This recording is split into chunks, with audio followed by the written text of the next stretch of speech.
नाबालिग से यौन उत्पीड़न के आरोप में फंसे आसाराम कल पूरी रात ठीक से सो नहीं पाए और सुबह जल्दी उठकर नहा धोकर पूजा अर्चना की। अपने भगवान को याद करने के साथ आसाराम के चेहरे पर तनाव तो साफ झलक रहा था, लेकिन कहीं ना कहीं भयभीत भी नजर आए। आसाराम को दोपहर बाद मेडिकल चेकअप के बाद कोर्ट में पेश किया जाएगा।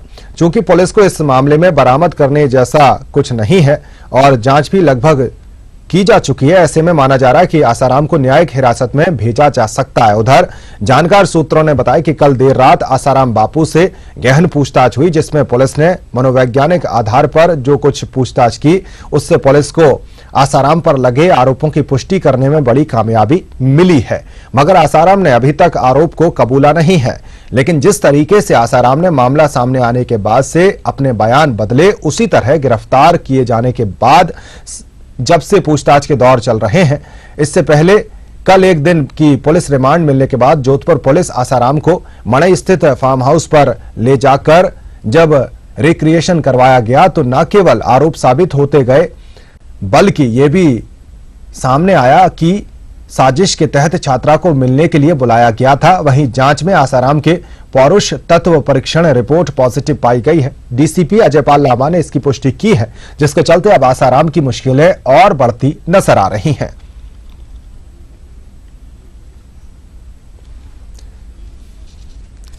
सीधा रुख कर रहे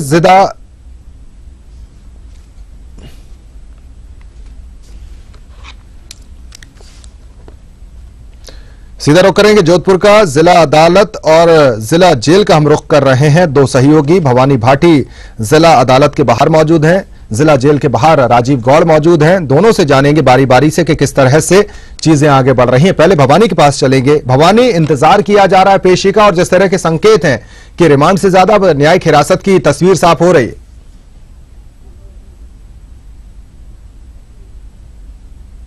जी अखिलेश, जैसा कि यौन उत्पीड़न के मामले में जो संत आसाराम है, जोधपुर की पुलिस कल दोपहर को उनको जोधपुर लेके आई थी और उसके बाद से जो मंडोर रोड पर आरएसी प्रथम बटालियन है, वहां पे उनसे पूछताछ की गई और जो की घटना स्थल था मड़ई फार्म हाउस, वहां पर भी ले जाकर तस्दीक करवाई गई। उसके बाद आसाराम को कोर्ट में पेश किया गया, जहां से कोर्ट ने एक दिन के पुलिस रिमांड पर भेजा था और संभवतः आज जो है उनको वापस दोपहर के बाद में कोर्ट में पेश किया जा सकता है। और आज जहां तक उनके अधिवक्ताओं से भी बात हुई है तो उनकी ओर से एक जमानत याचिका भी आज कोर्ट में पेश की जाएगी।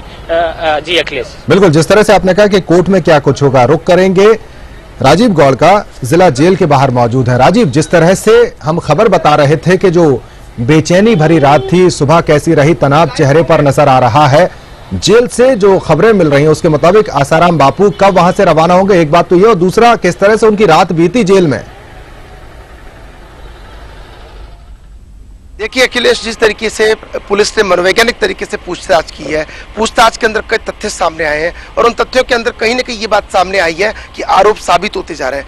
पहले ये वही आसाराम है जिन्होंने ये कहा था कि वो जोधपुर में थे ही नहीं, उसके बाद उन्होंने उस छात्रा को जानने से मना किया, मगर धीरे धीरे पुलिस के सामने अपनी जबान खोल रहे हैं और कुछ चीजें कबूल रहे हैं तो कुछ चीजों के लिए इनकार कर रहे हैं। जो पूरी रात जो थी वो बेचैनी भरी निकली, सुबह जब उठे तो उनके चेहरे पर तनाव था और भयभीत भी नजर आए। उन्होंने पूजा अर्चना जरूर की है, भगवान को मनाने की कोशिश जरूर की है, मगर जिस तरीके जो आरोप धीरे धीरे साबित होते जा रहे हैं तो उससे जो लग रहा है कि पुलिस को बरामद कुछ करना नहीं है, तो माना जा रहा है कि दोपहर के बाद उनको अदालत में पेश किया जाएगा और वहां से न्यायिक हिरासत में भेजे जाने की संभावना है। अखिलेश, बिल्कुल राजीव, जिस तरह से चीजें हुई हैं वो बयां कर रहे हैं। भवानी के पास लौटेंगे। भवानी, जिस तरह से तमाम बातें राजीव बता रहे हैं कि बेचैनी है, घबराहट है, कहीं ना कहीं पछतावा होगा कि उन्होंने पुलिस के साथ आंख मिचौली का खेल खेला। अगर पहले ही पेश हो जाते तो इतनी भद्द नहीं पिटती।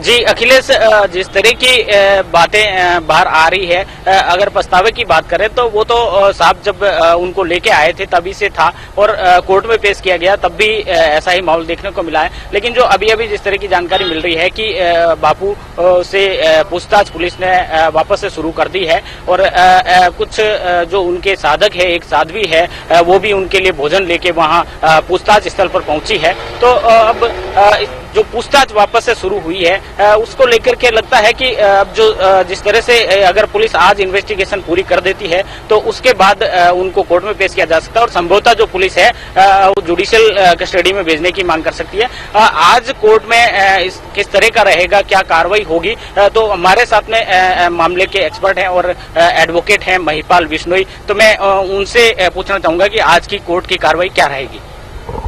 जी महिपाल जी, जैसे कि आज बापू को कल 1 दिन का रिमांड दिया गया था, उन पर यौन उत्पीड़न का आरोप है, उन पर बंधक बनाने का आरोप है, उनको धमकी देने का आरोप है और पोक्सो की 5-6 के तहत भी उन पे आरोप है। तो आज की कार्रवाई क्या रहेगी, क्या लगता है कि उनको जेसी कर दिया जाएगा कि क्या रहेगा? निश्चित तौर पे, क्योंकि पुलिस अनुसंधान अधिकारी के द्वारा अभियुक्त का 1 दिन का रिमांड चाहा गया था, जो रिमांड उन्हें दे दिया गया है। यदि उन्हें ज्यादा आवश्यकता होती तो उस दिन वो ज्यादा रिमांड लेते, क्योंकि पोक्सो के तहत अभी क्योंकि घटनास्थल और वही तस्दीक किया जाना है, ऐसे प्रकरणों में कोई बरामदगी और इस तरह की आवश्यकता नहीं रहती है। तो जहां तक मेरा अनुभव है उसके अनुसार आज उन्हें न्यायालय में पेश किया जाएगा।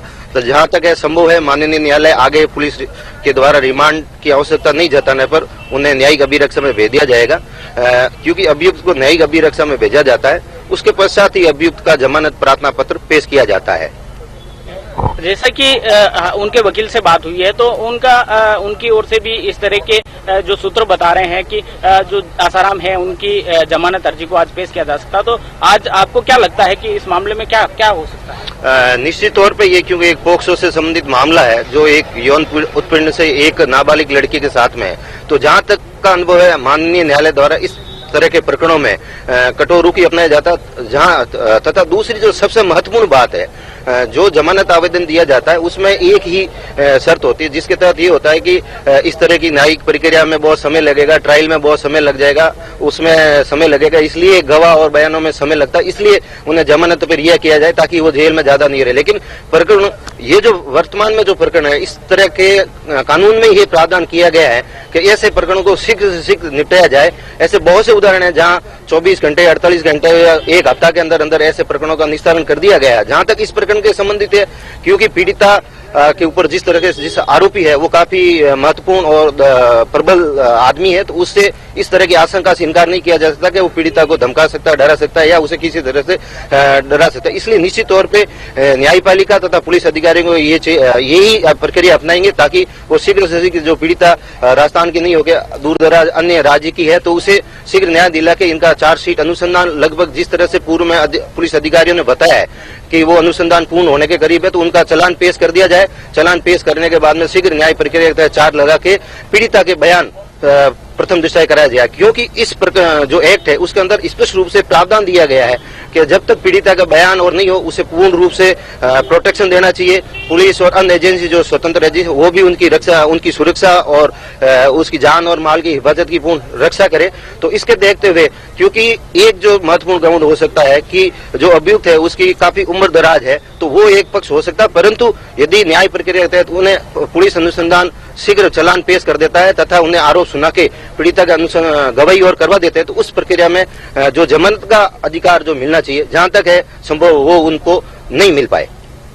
जी अखिलेश, जैसा कि वकील से बात हुई है, उनका कहना है कि आसाराम की भले ही वो बेल की याचिका आज पेश हो जाए, लेकिन जमानत की संभावना कम है, क्योंकि जिस तरह का प्रभावशाली व्यक्ति है और जो एक्ट में जो प्रावधान रखे गए हैं उसके तहत थोड़ा मुश्किल लग रहा है। जी बिल्कुल, तो जिला अदालत से भवानी तमाम चीजें हमें बता रहे हैं, खासतौर से जो एक कानूनी पहलू क्या हो सकता है उस पर रोशनी डाल रहे थे। वकील साहब वहां पर मौजूद थे। चल रहे हैं जिला जेल, जहां पर राजीव गौड़ मेरे साथ मौजूद है। राजीव, जिस तरह से शिवा को लेकर बातें सामने आई थी, अहम गवाह हो सकता है, अहम कड़ी हो सकता है, उसको लेकर के अपडेट्स मिल रही हैं, और क्या और लोगों की भी गिरफ्तारी हो सकती है, हिरासत में लिया जा सकता है इस पूरे मामले में?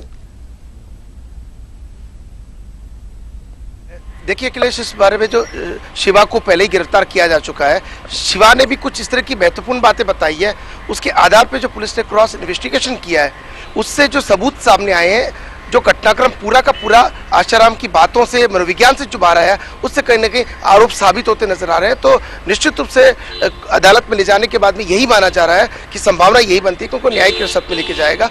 और एक बात आपको बताना चाहूंगा कि जोधपुर की जो जेल है वहां पर भी आवश्यक तैयारी कर ली गई है। आपको मैं दिखाना चाहूंगा, ये वही जोधपुर की जेल है जहाँ पे सलमान खान भी आए हैं, बाबरी मामले के जो बड़े बड़े आरोपी है वो भी रहे हैं। तिहाड़ जेल के बाद में जो है वो इस जेल को माना जाता है। हमारे जो सहयोगी हैं शिव प्रकाश, उन्होंने वो अंदर जाकर के पता भी किया कि किस तरह से अगर आशाराम बापू ये आते हैं उनके लिए कैसी व्यवस्था होगी, उनसे बातचीत करते हैं अंदर किस तरह की व्यवस्थाएं की गई आशाराम के लिए। हमारी जेल अधीक्षक से अभी बात हुई, उनका यह कहना है कि वो किसी से एक्सेप्ट नहीं करते हैं।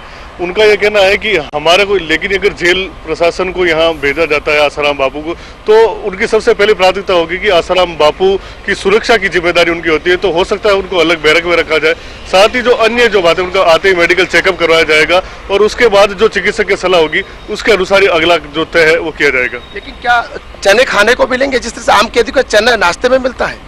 देखिए, अभी हमारे जेल अधीक्षक से जो बात है उनका यह कहना है कि पहले मेडिकल मुआयना करवाया जाएगा और उसके बाद जो चिकित्सक सलाह देंगे उसके बाद ही जो खाने का मेनू है वो तय किया जाएगा। लेकिन प्रथम जो दृश्य लग रहा है कि उन्हें चने जो आम कैदी को मिलते हैं वही नाश्ते में खाने को मिलेगी, सुबह दाल रोटी और शाम को सब्जी और रोटी जो आम कैदी को मिलती है वही खाने को दी जाएगी। तो आप देख सकते हैं कि किस तरह से अखिलेश यहाँ पर जो तैयारियां की गई जेल प्रशासन ने भी, इसलिए क्योंकि एक हाई प्रोफाइल संत के रूप में इनकी पहचान बनी हुई है। इनके लिए एक अलग से कक्ष की व्यवस्था की गई है जिससे कि इनकी उम्र को देखते हुए चिकित्सा की व्यवस्था है, लेकिन जो नाश्ता है या खाना है वो जो आम कैदी को मिलता है वही मिलेगा। अखिलेश। राजीव, जिस तरह से आप लगातार एक शब्द का जिक्र कर रहे हैं, मनोवैज्ञानिक पूछताछ हो रही, तो ये साइकोलॉजिकल पूछताछ क्या है, किस तरह से ये पूछताछ होती है और किस तरह से राज उगलवाए जाते हैं इस पूछताछ में?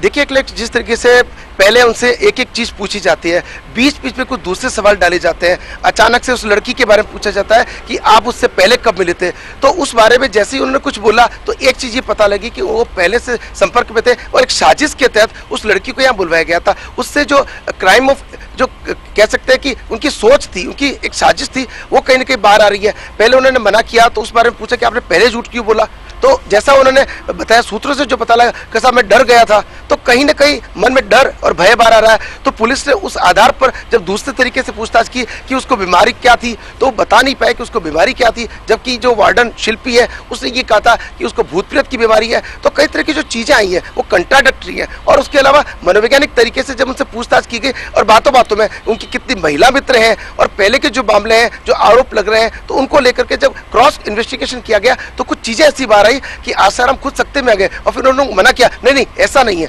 तो कई कुछ चीजें जो है खुद अपने आप आसाराम बापू स्वीकार कर रहे हैं, बता रहे हैं, और जब फंसते नजर आ रहे हैं तो नकार भी रहे हैं। तो कहीं ना कहीं वो सावधान तो है कि अगर वो सच बोलेंगे तो फंस जाएंगे, मगर पुलिस ने जो सूत्र जो बता रहे हैं सच बाहर आ चुका है और इन्वेस्टिगेशन लगभग पूरी हो चुकी है और बस अब कुछ और लोगों के बयान ही बाकी रहेंगे। और इसमें जो और जो अन्य आरोपी हैं, चाहे शिल्पी हैं चाहे एक कर्मचारी हैं, उनके बाहर आने के उनकी जो गिरफ्तारी हो जाएगी उससे जो इन्वेस्टिगेशन होगा उससे कुछ और तथ्य भी बाहर आने की उम्मीद है। बिल्कुल, तो जिस तरह से आपने कहा कि और भी तथ्य सामने आ सकते हैं, लेकिन इन्वेस्टिगेशन जो है लगभग पूरी हो गई, जिस तरह की खबरें मिल रही हैं। जिला अदालत चल रहे हैं, सहयोगी भवानी भाटी वहां पर लगातार मौजूद हैं।